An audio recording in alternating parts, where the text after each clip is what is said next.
Hi and welcome to our second ToolBox podcast. I'm going to let the gang introduce themselves. We've got 3 ToolBox members sat around today to have a chat about their journey in the electrical industry and particularly their self-employed journey. So I think we'll kick off with some introductions. If you'd like to kick off first, Chris. Yeah, good morning. My name's Chris from Ward Electrical in Mansfield. Hi, my name's Haydon and my company is Watt & Co Electrical and we're based in Bath and West Wiltshire. Hi, I'm Ceri from Cranis Technology Services Limited. We're based in Swindon. So who'd like to kick off and tell us about their start out in the electrical industry? What brought you into the industry? Is it the typical story of was an apprentice and decided you could do better than your governor, or was there some other story behind it? Chris? Well, started as an apprentice, came out of school with no qualifications whatsoever and got offered an apprenticeship by my uncle after him and my dad got their heads together and said what we're going to do with him.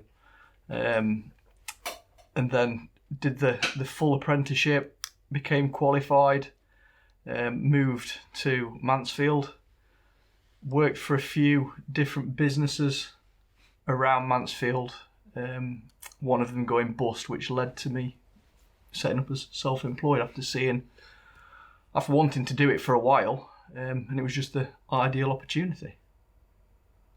Cool. Ceri? Mine, I'm not the electrician, so I came into the electrical industry through my husband, Darren. Joined the family business as a contracts manager, managing the diary and schedule for our team. It was 5 members of staff and up to 15 contractors, so I was doing that for several years before I finally took over 3 years ago. So now it's my company. So no electrical experience whatsoever, but it seems to be going all right. Okay. So when Darren decided to move on from the business, what was it in you that made you decide to stick with the electrical industry? Well, before I joined the family business, I was a teacher, a secondary school teacher, teaching design and technology. And after 10 years doing that, I did not want to go back to education. I don't blame you. My wife's a primary school teacher and she's done 5 or 6 years and she's had enough. Oh, it's when my last school in particular, they had all of the scribes out and they said, Miss, come and look what we do. And they just went into the foams, like styrofoam ceilings. And they were like, and then we just walk away and wait for them to fall down. I can't keep my eyes on 30 children trying to keep them safe. So joining the family business, it became something that I knew. It worked around the family. I was learning more and I'm still wanting to learn more about the electrical industry. I'm involved in a number of different committees and things within the ECA and the RJIB. So partly because I'd learned it and with Darren's passion for the industry, it just is a bit infectious, I guess. Did part of you also think, if I go get a job or go work for the company as an electrician, I can steal a hard hat, so if I do go back into the classroom, these things aren't going to fall down? It was, I'll take over the company because I'm not going back to teaching. Yeah. Haydon, what about yourself? I kind of fell into it. So I always wanted to be a pilot, still do, but I've got dodgy ears, so I failed my medicals for pilots training. Then I looked into doing avionics engineering, which is working with all the electrical stuff on aircraft, and didn't get anywhere with that. So eventually it was a toss-up between welding and becoming an electrician. And I thought electrician's more closely related to the avionics engineering, so just fell into it really. It's interesting, isn't it? When we think about it, all 3 around the table, apart from me, of course, but the 3 of you guys around the table, Dad and Uncle made the decision for you. Yeah. That's what you were going to do. Darren made my decision. Darren made your decision for you, and you second choice. Yeah. Third choice. Third choice from Wow. Yeah. So interesting that none of you have actually grown up and decided, I want to be an electrician, I want to be in this industry, which makes it quite interesting because the next question, when you became an electrician, obviously you've qualified, apart from yourself, Ceri, what was it that drove you to actually become self-employed, to go on your own and run your own business? Well, because I fell into it, I had to do a short course. I didn't do a traditional apprenticeship, unlike probably the likes of you. So hard for a short course electrician to get work experience that eventually you just take on the small jobs that you can do, and then what I did was any bigger jobs I would farm off to the guy I was working for, just so I can work for him for free on that job to get the experience. This is interesting. Let's explore this for a minute, because there are going to be, I would imagine, lots and lots of people who have been in a very, very similar situation. I know rules, regulations, laws, and so on and so forth have all changed recently, but there have been a huge amount of what they call short course electricians that have come into the industry, and many of them have spent a small fortune doing these courses on a promise that there was going to be great income behind it, and that they could make thousands of pounds a year and so on and so forth. And many of them were left floundering because they could go and do a college course, they could get the paperwork, but then never actually get the practical work experience that would help get them into the industry. So it's interesting that was pretty much your background, but rather than sort of give up or wait for somebody to give you that opportunity, you started to take on smaller jobs. Yeah, I was very proactive in that, because I knew if this was going to be my career, I can't just hang about and wait for somebody to take me on. So yeah, literally it started off with just some friends and family wanting some lights replaced, which easy, straightforward to do. And then eventually, as word of mouth happens, they pass you on to their friends. And then suddenly it's, oh, can you rewire our kitchen? It's like, yeah, I could do that. I don't quite know how to do that, but yeah, I could do that. And then, yeah, the chap that I was working for at the time, he'd take the work on, and then I'd just do the labour free of charge. So I get the experience and I learn. Okay, again, the interesting thing is, and there's many, inverted commas, qualified electricians out there who would frown on that approach to, I'll take it on. But I think for anybody who's learning any skill, it's important to know that if you stick within the boundaries of what you actually know and you build up to a state. So, for example, you're saying you're taking on small jobs, and then potentially a kitchen rewire, and then potentially something else, and then potentially a full rewire or whatever.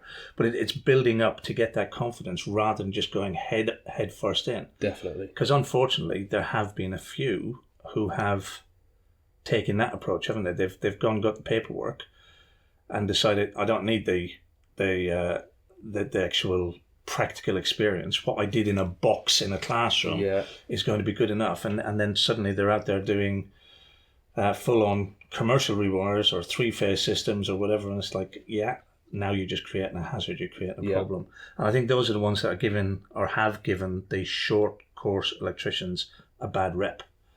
Because I think we would all agree, you don't necessarily need to be a fully fledged apprentice served sparky to do a lot of the small works that an electrician actually does. No. Would you agree? Yeah, to some extent. I mean, the smaller jobs, certainly, but I think it's when you get into the bigger jobs, which really are sort of in-depth calculations and things like that, where it can sort of trip people up, because there's obviously a lot of further learning that's done in them sort of jobs, if you like. And I think this is the difference between staying in your lane and knowing what you're capable of actually doing. Because, let's be serious about it. Change over a light fitting, to change over a socket, to add a socket, and so on and so forth. Small jobs, easily achievable with the minimum of qualifications. You don't need to be a full-fledged electrician for that. But to your point, if you're speccing out a job, or if you're doing a large commercial or industrial project, then of course you need to have the requisite qualifications. Absolutely. I think the key point is, if you think you might want to be an electrician, it's probably not going to be the right career path for you. If you want to be an electrician and you're passionate about it, then go for it. There's no point, I don't think, in anyone going into become an electrician or any career just because they think they're going to make loads of money. That's not how you become good at what you do. It's the passion and love of the job that actually makes you good at what you do. Yeah. I think I agree. But I'm just based on, and I think we're going slightly off of what today was going to be, which is good. But based on what Haydon was talking about and the kind of experience that people have had with that, I always and often wonder if there is room for the, say, legislation. I don't know if it needs legislation, but if there's room for the system to change, to have a sort of licensing arrangement whereby there are limitations on what specific levels of training will allow you to actually do. And that way then it sort of closes down the whole argument that you're not qualified to do that particular job, because there's a lot of friction in the industry between, again, and I'll say it in inverted commas, qualified electricians and short-term or short course skilled electricians, in the sense that there are people who overstep the boundary, that do stuff that they're not supposed to do. And that's from both camps. You know, you can have a fully fledged, fully qualified electrician who has all of the right documentation, but has probably never worked on a three-phase system in 25 years, and then suddenly takes on a job to do a three-phase installation. You know, never touched it since college, and they'll make a hash of it, right? And then the opposite end of the scale, you have somebody who's done a short training course come in and think that they can tackle the same job, and they'll both equally make a hash of it. I think that there needs to be a set of rules, regulations, standards that say, you know, this is the type of work you carry out, this is what you're licensed to carry out, in effect, and you shouldn't go beyond that scope. I don't know, it's just an idea. It's a difficult one, because that's sort of where the domestic installer and approved installer comes into things. I think that's sort of like what they're trying to achieve with that. I think it was a great idea. I think it was badly implemented. Absolutely. I think the idea to separate it like that was good, but unfortunately, I think it did the industry a disservice rather than helping it. Because what it allowed for was people with the minimum of qualifications to actually state that they were an electrician, and it didn't create any definition for the general public. It didn't, you know, people cannot look at it and say, this is the person who's qualified to carry out this role, carry out this job, because you're ending up with pretty much the same documentation, the same paperwork to say you're an electrician or an electrical installer. I don't think any amount of law changes is going to stop people from doing work they shouldn't be doing. There's always going to be those people, isn't there? I would agree. I think that's why the whole Part P scheme's in pieces, because it can't be properly policed. There are people out there using logos when they shouldn't even be using logos, saying that they're accredited by one of the bodies, or using affiliated links to big organisations, and they're not actually known. You know, that's... You just don't want to associate yourself with those folk, though, do you? Yeah. It's not the honest thing. I think there should be some like NIC on NAPIT. You become a registered electrician, so you can do notifiable work. I think they should implement that for all companies, all electricians, but on a lesser scale where you still can't do notifiable work. Because I don't know about you, but this last year we probably did about 15 notifiable jobs between two of us, and I could quite comfortably run my business not doing no notifications. Yeah. So I think there's a lot of people out there who could run their business just doing those small works and not have to become... I don't know what I'm trying to say now. Like they could become registered to a lesser extent to somebody who can notify jobs, which still means they're checked out to make sure they've got the qualifications and insured and all this. But I think this is what I was meaning when I was suggesting licensing, in the sense that and maybe licensing is not the terminology, but to say that you as a registered electrician can carry out works up to, like replacing lights, installing an additional socket, and then after that you have a next step which may be changing out consumer units, and after that you have a next step which may be carrying out rewires. But you have stages rather than notifiable work. You have stages that say this allows you to carry out, you carry this card and it allows you to carry out work up to this level. So and like a driving license for the classes on the back. Gold card, maybe. But different. But generally recognised, because at the moment the public have no clue, no idea, and I think that's where our thoughts have to be. It's like, at the end of the day, you can't blame a customer for choosing somebody if they don't know that they're not making the right choice, if that makes sense. They're comparing apples with pears rather than apples and apples. It's if they knew that I need somebody who's just going to do a cooker fit. Well, is this person qualified to do that? And that may be the very basic level of installer. As opposed to, I need somebody to rewire my house. Now, the guy who they get now to rewire their house may only have been doing additional sockets, putting in light fittings, changing over alarm systems, and so on and so forth.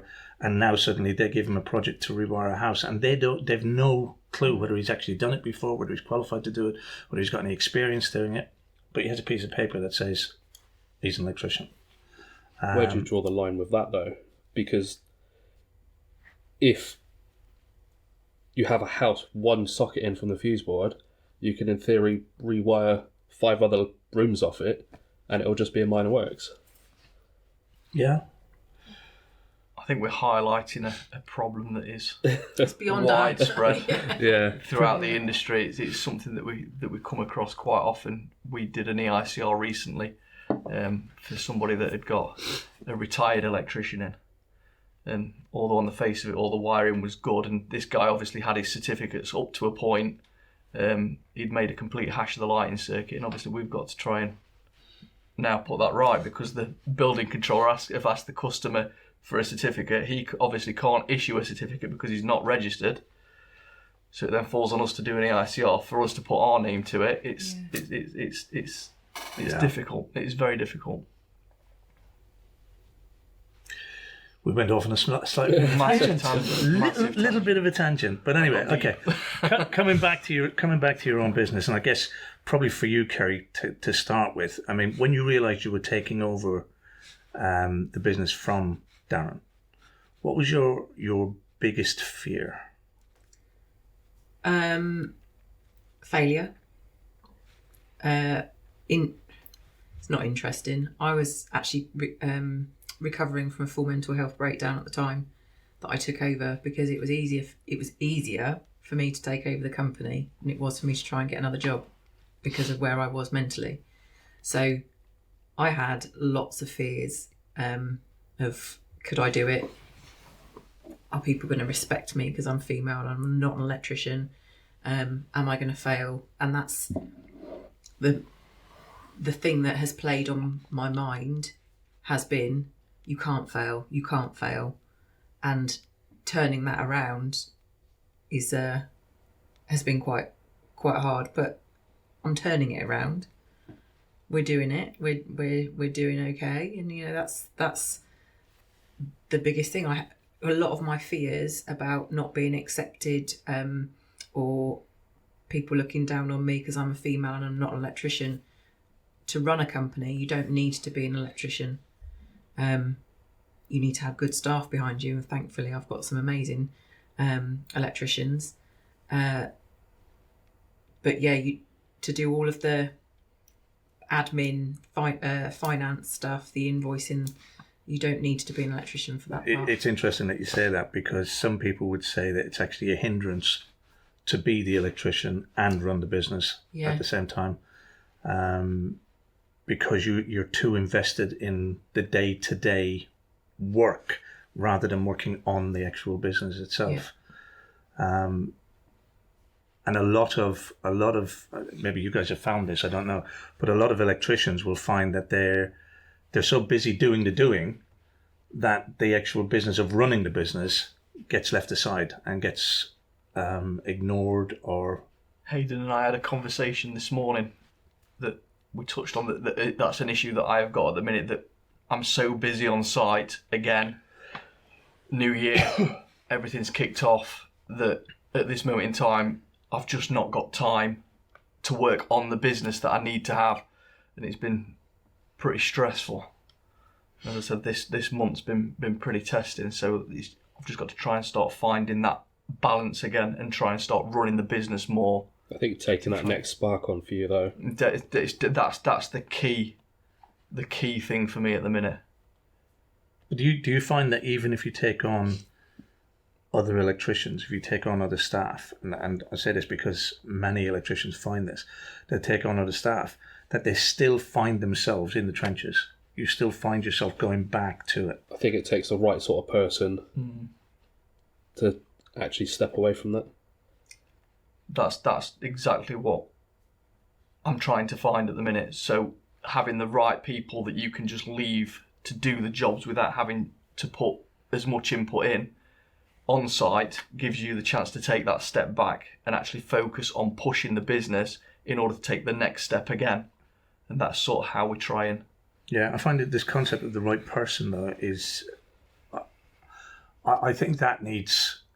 That's looking at yourself rather than looking at the staff that you've taken on, because I would imagine that Ceri would probably find it easier to hire a staff member and put them to work than you would as an electrician.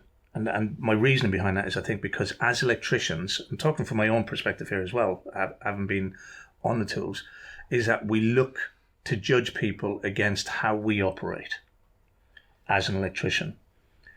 Whereas I think somebody who hasn't got the technician background, who's not doing the actual work, looks at it more from a managerial perspective. It's like, it's more, can they do the job rather than can they do the job like me? Which is a big difference. I think so, but again, as somebody who had never run a business before actually setting up my own business, I think that's one of the hurdles that I faced going forward, and it's one of the fears that I'm trying to break out of, that I've got to get somebody that can just do the job.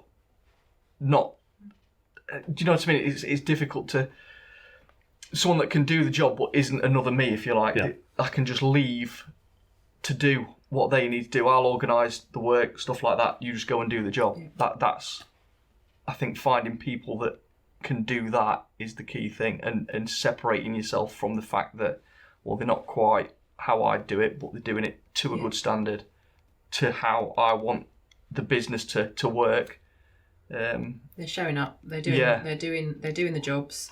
They're not receiving any complaints. They're doing everything as expected.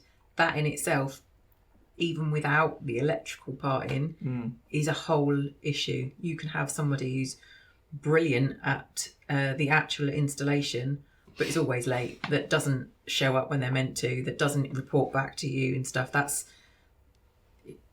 that's not what you want, is it? No. There's no people out there like that, are there?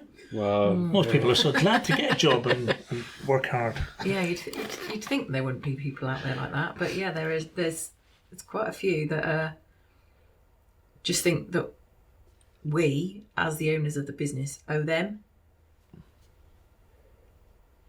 Leads us into a whole different conversation. Yeah, let's not go there. Staffing. Yeah. And I do think over the years things have, and this sounds like grumpy old man syndrome now, but I do think over the years things have changed. Sound like my dad now. Back in my day, I mean, you were glad to get a job and you were happy to work at it. And it seems now that you have to bend over backwards to get a member of staff or to please a member of staff. And it's like, back in the day, you if you wanted to be a Sparks, you knew that you had to put the effort in, you had to do your time on site, you had to do the grunt work and the graft work. And now you have people coming in, they want to be handed tools, they want to be handed vans, they want to be handed mobile phones and all the kit. And I mean, yeah, you've got to give them the kit to do the job, but there just seems to be a whole expectation now of what the job is. And unfortunately, some of them don't want to do the work. I had a case, believe it or not long before I came off of the tools. I've been off the tools now about 6-7 years, but not long before I came off the tools, we had a final year apprentice come to work for us, and I think it was day 2. There was a requirement for him to climb into a loft to pull some cables through, and he refused because there was cobwebs in the loft. And it's like, how can you be an electrician? How can you not get into a loft to pull cables through? What are you expecting to happen there? Someone else to do it. Wanted you to go with feather duster. But yeah, it's Get the customer to clean it. Like, go up there. That's what the black rods are for, isn't it? For reaching around and cleaning all the cobwebs. Well, we've had some people on like a work trial or work experience, and the guys have been like, you might as well just go home now, because they know that their attitude is not going to be right. It's going to slow them down for the day or for the week. You can usually tell if people are asking questions or wanting to get involved. But again, trying to get somebody to do a work trial is want us to work for free. We've had the conversation before that I would hire somebody based on attitude rather than qualifications. no, absolutely. Right, and it's funny you mention that, because we've had, being a short course spark, I've quite often had other short course sparks come and help me out on bigger jobs so they can get the experience. Yeah. Just as sort of my way of giving back to them. But sometimes the people that come onto your job don't ask any questions, but they're like, oh, I really want some experience, but they don't help themselves in any sort of way. Yeah. Not the right people. No. How does that change? That'd be down to them, I guess. Wouldn't Yeah, you can't. They're going to have to change, aren't they? Or it's difficult again, because I think anybody that's got the type of attitude that we're used to is either employed or self-employed, and I think finding those people to move from where they are at the minute, where they're probably comfortable, is quite a challenge. Even as far as I was at a networking event the other day, and a representative from the local college was there. Oh, are you going to take on any apprentices? So I'd love to, but at the moment, with the national wage going up and JIB pay scales, they want $11.44 an hour. An approved electrician is $19.32. Where is there the logic that somebody that doesn't have any skills and isn't very helpful and can't be charged out could be paid that much compared to actually someone that's qualified with experience? That's actually going to bring money into the business. It's and there is like the guys, my electricians, remember back when they were apprentices and they got a few quid an hour. When I started my apprenticeship, I got £50 a week. That was my wage, and I worked 6 days a week for that. I worked Saturday as well, so I worked 6 days a week for that, and it was literally like grind. The guy I was working for at the time, he had a contract rewiring council houses and chasing out concrete brick walls. It was like hard graft. But I think I spent maybe the first year just chasing out walls before I ever got to pull a cable. Did you have a Metabo? No, there was no hammer Metabo. and bolster back there. It was genuinely. Yeah. It was a hammer and bolster, and I actually remember. Did you have a canary as well? I actually remember as well, because I did my apprenticeship in Ireland, and out on some of the more remote locations, you didn't have electricity when they were building these houses and stuff. So you actually were working with a bolster and an awl to drill holes. A hammer and an awl to drill holes. It was absolutely Archaic. Yeah, it was back-breaking work to actually Wow. to chase out walls, and again, not brick walls, either concrete block. You wouldn't get walls. youngsters doing that. You wouldn't. No, I get You annoyed wouldn't. when I have to take a flathead out of a wall. I've got to do that. But you badly. imagine that today. You imagine giving somebody 50 quid a week Yeah. to do that Yeah, it today. won't Absolutely crazy. But I wanted to be a Sparks, Yeah. and I would have bent over backwards to do whatever it took to learn the trade. And I got a good trade out of it, I like to believe. Mm. But it's difficult to see how or what kids now want from, like I said, what needs to change for that to be different. We're always going to need electricians. We're always going to need plumbers.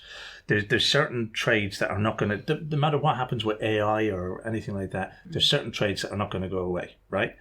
So what's going to fill the void when all of the decent skilled labour today pass on? Who are they passing it on to, and where are these people coming from? Because I think, and again, the education system in some shape or form has to be blamed for this as well.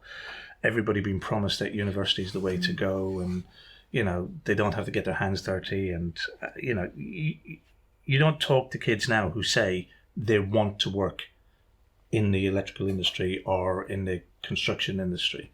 It doesn't help either when some of the children that are applying to do a trade at the college have been told by their parents, "Oh, don't go to university because that's a bit above you. Just go and do a trade." Trades aren't easy. Yeah. They're not a soft option, but you need to want to do it. Myself and Darren actually are quite keen to go into schools and talk about our backgrounds, because yes, I can talk about going to university and going into teaching, but in my own heart of hearts, I wish I'd learnt a trade. Not sure I would be intelligent enough to be an electrician, but I would have preferred to have learnt a trade. But it's still in education. Our eldest is in year 7. He had a careers talk. Was it either this week or last week? He said, "Oh, who was there?" "Oh, it was finance people, stocks and shares." Oh. Yeah, I do a small bit of work for a charity in London where we go into schools and we actually talk to kids at school age who are looking at giving up on education. And one of the routes we talk about is, rather than giving up on education, why not move into an apprenticeship, take on a role in the construction industry? But I find more and more increasingly that all you get is the sort of like, well, can you make lots of money as an electrician? Right, well, yeah, you can, but you've got to put the work in. And also, they're told, and this is old school as well, but they're told it's the cleanest job in the trades as an electrician. And I don't know where that rumour started, but that's... beg to differ there. Yeah, I don't know where that started, but they're told, like, oh, it's not like plumbing, or it's not like being a brickie. It's clean and you're working indoors. And, well, no. You've still got all the graft to do. You've got lofts, you've got on the floors, you've got working outdoors. This is why I like doing occasions. small non-notifiable works. Yeah. Replacing lights all day, lovely. Yeah, so I think there's a lot of misconceptions, but I think I do. No, I'm not saying I stay up night and worry about it, but I do worry about where is the next generation of tradespeople going to come from. And then there's the other side of that, of course. From a business perspective, it's the right time now for people in the industry to actually benefit from it, because there is a skill shortage. There is and there will continue to be a shortage of good electricians out there, which means that you should be able to capitalize on that and increase your value in the marketplace. But again, we've talked about it a number of times at Mastermind. They don't teach you when you're doing your apprenticeship or your short course of how to run a business. No. So that's where it's going to prevent a number of people from stepping up and trying to do it on their own, because they just don't know how. I think they do give it a go, but a lot of people get lost on the fact that there's more to just going out, doing a job, getting a few word of mouth reviews, going out, doing another job, getting a few more word of mouth reviews, and building it that way. You can do it that way, obviously, but it's very limited, and I think that's where a lot of people hit a ceiling because they've not been taught how to actually run a business. They can go out and do the jobs, take the money, and keep that process going, but it's actually running the business that's been left out, if you like. Yeah, and I think to Ceri's point, and we've talked about this a number of different times in the toolbox through training and events and workshops and things, but there is literally, if you go through from apprentice through to qualified electrician, whether it's that route or whether it's the short skill route, the short course route, there's nowhere that they will teach you how to actually run the business itself. And that's a huge gap, because most people struggle with pricing, most people struggle with communication, most people struggle with customer relations, with financing, right across the board. And we know that there is something like 80% of people who start out in a trades-related business, whether it's electrician or other trade, 80% of them end up going back into employment, which is crazy when you think about it. It's not surprising number. Because running a business is hard, and it is hard work. It's so difficult, I guess, when you're out physically on the tools all day and you're working hard and you're working hard and you're working hard, and then there's a whole heap of other stuff that you haven't even considered to try and attempt to do for the next step. But I challenge you by saying there's nothing out there, because there is. What I found was, when I was looking to develop the business, it's quite quick that business development coaches would lynch onto you. Yes, we can do this, we can do this. And you'd go for a taster session, and it would be quite corporate. And I, with my own head, was struggling to make something that they would say as, this is a brilliant idea to do. Well, how could that apply to my business? And then I signed up for the toolbox, because it is specific to our industry. It's specific to what we do day in, day out. There isn't a gap in the market, because there is something there to help people starting out on their self-employed journey, or for small business owners that want to develop their business, being able to work on their business, but with the toolkit to help them do it. Yeah, I mean, again, saying that there's nothing out there. Again, you're right. There are any number of different, inverted commas, coaches, mentors, and so on and so forth out there. There's nothing on the route from being an apprentice through to qualifying or doing the short course. There's nothing encapsulated in any of that, which I believe there should be. And the fact that there's not means that there's an opening in the market for what I do. The unfortunate thing about what I do in terms of working with electricians and running the toolbox is that you will see, as you mentioned, a number of other people who will say that they will help you promote your business, or they will help you to market your business or develop your business. And in essence, what they're doing is they're selling a product. So on a number of occasions, you've got something like social media management. And they'll say, well, we're going to help you market your business. And all they're actually going to do is help you to do Facebook ads. That's not managing your business. That's not helping to market your business, not helping to grow your business. It's helping you in one particular area. I think what we have with the toolbox and with the Sparks Blueprint is we have an all-round business development system for a small electrical business. So what would you say was the scariest part of running your own business? The scariest part of running my own business was definitely how do I go from having a set wage every month to having to pay myself and pay all the bills and everything like that. making that step obviously from having a wage to having to earn enough money to pay myself a wage and everything else. Obviously did the whole just keep going as we are sort of thing. But I think you get to a point then when you realise that you're not actually making any money than you would be if you were employed. And for all the additional work and stuff that you actually have to do behind the scenes, you sort of start to question whether it's worth it.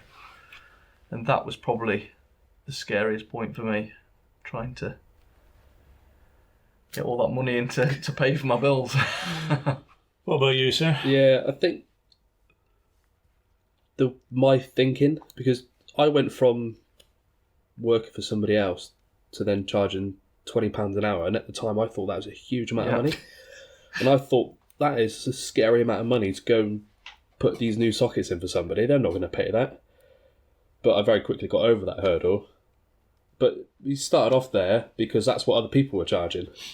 Oh, that's what he charges, so I'll charge the same. So that fear of thinking nobody's going to pay that much money for that job, that was one of the biggest things I learnt. It's interesting when you said £20 an hour, when you think about it, and it's scary to think that there are still tradesmen out there who are charging that, and in some cases less. Well, like Ceri said earlier, JIB £19.32 an hour. That's employed with holiday, with pension, with everything else that comes with it. Yeah. Crazy. Don't know why they do it. Yeah, well, I mean, I think anybody Don't who's... say that too loud. I don't want to lose my guys. Yeah, but I think there's a big difference between the guys who are employed and somebody who's actually running a business or actually self-employed. There's a big difference. I mean, they don't have to, if you're picking up a salary, if you're picking up a wage, you're not having to generate the work for the business. You're not having to run the overheads for the business and so on and so forth. So there is a difference.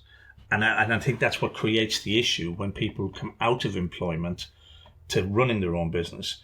They're so used to having a wage at, say, £19, £20 that they think if I stick another fiver on that, I'm good, I'm golden. Yeah, fiver don't cover everything, does it? No, but that's it. But they've been so used to being in employment that they haven't seen how the business, and this is where the problem comes again with people not knowing how to run the business. But they see what they get in their pocket as a wage, as a salary, whatever. They come out, decide, I can do better, I can start my own business, and I'll just charge an extra fiver and I'm still making lots more money, or even an extra tenner, I'm making lots more money. And then they start to realise months later when the accountant says to them, it's costing you money to go to work. It's like, how can that be? Well, you've got your diesel, you've got your insurance, you've got your this, your that, your tools, your maintenance, everything on top of that. It's like, and this goes back to our 80% going back into employment, isn't it? I'm better off in a job, right? Because they haven't seen the cost of actually running a business, which again comes back to one of the reasons why one of the early things we do in the toolbox is your minimum charge. It's working out, understanding, almost straight after you understand who your ideal customer is, it's understanding what is your minimum charge. What's it costing you per hour to actually work? And the sad thing is we've discovered, and you guys have seen it in the toolbox itself, there are people who come into the toolbox who it's been costing them money. And it's not just a figure that we pick out of the air either. It's something that we actually sit down, work out everything. What is your business actually costing to run, and how are you making that profit? And that is how you get to that figure. And I think a lot of people are genuinely shocked when they see what they actually need to be charging in order to turn a profit in a small business. One of the things I say to a lot of other electricians when I talk about pricing, what they're charging, is that using the JIB rates, I think it costs about 220 quid a day in payroll alone. So that's your salary, holiday pay, pension, PAYE costs, 220 quid a day just in payroll costs. And if you think somebody's charging 250 quid a day, 30 quid ain't... It's not cutting it, is it? Yeah. PAYE and national insurance and pension is all on top, so that's even more than that. Yeah. We've gone through the minimum charge calculator when I first joined. We used one example of a job, and and I can smile about it now, but you pretty much at the end of the conversation said you just gone and done that job and taken £40 out of your own pocket and given it to them by underselling the service. Are they going to be that appreciative of you giving them £40 of your own money? And it's harsh reality when you find out in actual fact, I didn't know any of the costs of running the company, but I was being directed by other people saying, "Oh, that's too expensive. That's too expensive."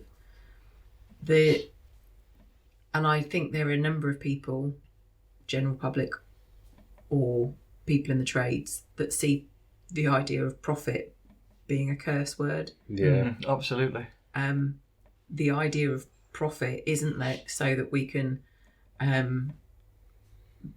be fat cats at sitting in our mansions or anything like that. That little bit of profit that we might make on a job might cover the van wing mirror being knocked off. It might cover the extra tyres that you hadn't anticipated replacing. It's not, I don't think any of us are doing it for like, but I think money. In very, very simple terms, if you're not creating a profit in your business, even if it's only a small profit, if you're not creating a profit in your business, you're not running a business. You just have a job. And in some cases, and again, another sad fact, in some cases, you have a job that's not even paying you a wage. And again, most people in the trades will look at it and think, well, if I'm covering my costs and I'm able to pay myself a little bit, then I'm doing okay. And it's like that in itself is not a business. You need to be covering your costs, paying your wage, and generating a profit, because the profit is what's going to help you to grow and develop your business. And if there is no profit in the business, it's not a business. I think it's important to say as well that not you shouldn't just be covering a wage, but a commercial wage. Like some people go, "Oh, well, I only need to earn 20 grand a year," but why not charge normal rates and pay yourself what a normal electrician would get working for somebody else? Yeah. You know, it's bonus for you, and you're not underselling yourself. And people do that; they only pay themselves just a little bit. Yeah. And they think, oh yeah, I'm turning a profit, but I'm only paying myself 15, 20 grand a year. I think back to what Ceri was saying though, is this the belief that profit is a dirty word. Yeah. And I wonder if that is a mindset issue with ourselves rather than with our customers. Because the number of times I talk to electricians who and I talk to a lot of electricians, but the number of times that I talk to electricians and they wouldn't pay that. Oh, that's far too much, right? And that's here in their head, where what the customer is looking at is, I'm getting a solution to my problem. And you cannot think for your customer. You can't think what value they put on what it is that's actually being done. You know, I mean, when we introduced the whole concept of minimum charging, instead of they're sort of like brushing your chin and going, "Oh, can only charge you a tenner for that, love." It's like, you know, people, if they value a service, if they want something done, they're willing to pay to have it done. So whether that is to just change over a light fitting, we even had a conversation in the group recently about a lady wanting a light bulb changed. And the guy didn't know what to charge. I was like, well, if you're going to charge a minimum charge. Yeah. And if your minimum charge is £65, then it's £65 to change that light bulb. Because otherwise somebody else will do it. And if they get somebody else to do it at £20, £10, £5, or if they get up on a blinking stool and do it themselves, the job's still going to get done. You don't have to say, if your minimum fee is that £65, you don't have to say, oh, well, I'll do it for £20. You just don't have to do it, full stop. But I think I don't know where I was going with that train of thought. But the bottom line is, I think that the fear of charging is a mindset of our own rather than in the customer's mind. It is like when I first went out on my own, charging £20 an hour. To me, that was a huge amount of money. But very quickly I learned it wasn't. And then after joining the toolbox, I learned that, in fact, other people will pay a lot more than that. Yeah. To get the work done. If they want the job done. Yeah. And if what you're offering fits what they're after as well. Yeah. And I think a huge amount of that is down to, number one, belief in yourself, but number two, positioning yourself as well. Because if you don't believe that you're worth that £65, £75, £95, in fact, in one case within the toolbox, we've got a gentleman charging £165 as a minimum charge. Now, that's not to say he's getting £165 an hour, but his minimum charge to go out and do anything is £165. But if he didn't believe that, if he didn't believe in himself enough to charge that, then his customers would never believe that either. And I think that is where, the mindset and the self-belief comes into it. And again, it's not about ripping anybody off. It's not about taking people for a ride. It's about putting a value on what you do and then sticking to that value. And there will be people who can't afford you, and that's fine. And there'll be people who want to work with you simply because you are you, or simply because of the way you do business or how you treat them. And they'll value that and they'll pay for that as a service. And I think more and more people need to realize that, and more people need to understand that it's not about trying to fit in and go, oh, well, everybody in this area is charging £40, so I better charge 35 just to get to work. That's not what it is. It's like, this is what I value myself at. Now I've got to find people who value what I do and promote my business to them. Yeah. Okay. I think we've covered a lot of ground. Yeah. Any final thoughts? If there's anybody out there who is thinking about either changing career and doing a short course, or maybe a teenager thinking about doing an apprenticeship and coming through the apprenticeship route, what sort of words of advice would you have for them? Let's start with Haydon. Good question. Words of advice for what? How to get a job? Well, if you have, in your case, if there's somebody who's thinking about a change of career and they want to come into the electrical industry, they've made the decision that they're going to do it, what would you advise them? I think they would have to offer themselves for free for some work. That being said, they shouldn't work for free all the time. I would, and again, it's based on what I do with coaching and mentoring people as well. I would caution anybody about offering their services for free. I think there's a much better way of doing that, and you suggested this earlier, and that is if you can find the work and approach another electrician who has the requisite business running and qualifications and so on and so forth, and you offer him that project. So in other words, you've got the job in, whether it's from Auntie Jane or whatever the case is, but you've got the job and you can take it to another electrician and say, right, you do the work, you get paid for the work, I'll come along for the experience, and I'll take a cut from that, a small cut from that. But I wouldn't suggest free. I think that leads people down the wrong road. Number one, the individual themselves, mentally, they've got to value what they're doing. And, regardless of how qualified you are or what stage you're at, you are worth something. But number two, it also encourages the market to look for free labour. And I really don't agree with that. The short courses I've had on for me have said, "Oh, we'll work for free," but I've always given them something. Yeah, I've often heard people saying, "I'll do it for free. I'll do it for nothing. I just want the experience." But I'd never advise that you do that. Yeah. I think you've got to put a value on yourself, and other people have got to value you as well. And I think after you've got the experience and then you're out on your own, if you are going to go down that route.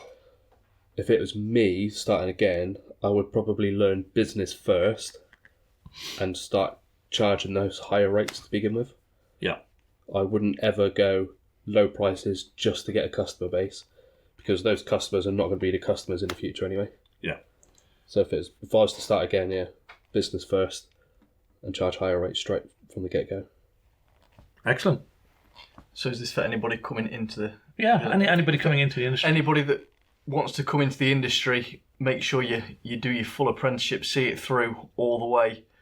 Be prepared to put the work in. But once you get through all that and you become qualified, the sky's your limit. You can take this as far as you want to go. It's a very rewarding trade to be in, I think.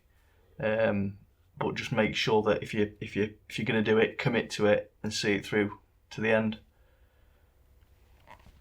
Ceri? So from a ex-teacher's perspective, if you want somebody to take you on for an apprenticeship, you reach out to them. Don't get your mum, don't get your nan to reach out to them. Put a proper CV, letter or email to them. Don't use text language. Show them that show the employer that you are worth considering for that apprenticeship. If you've got an interest in electrics or the aesthetics of lighting and things, start building up an Instagram page or a portfolio of things that you find interesting. Explain why you find them interesting, so that when we actually start to see as an employer, oh, this one's got a good eye for outside lighting and feature lighting, it adds something else to the proposal of, should we take this person on? Yeah, of course you need to stick with it, the apprenticeship, and see it through, because it's the same with anything. There are times and days where you think, is this worth it? But there is, because that's why you signed up for it. It is worth it. We just have good days and bad days, and that's okay. Excellent. Well, thank you guys very much for your time today. If you have a topic that you'd like to see us discuss in this new series of podcasts, then please do drop us a line, let us know. You can email james@jtheone.com or put a comment somewhere below this video. Thank you if you've watched through to the end. Appreciate you being there. If you've got any questions, then please don't hesitate to get in touch.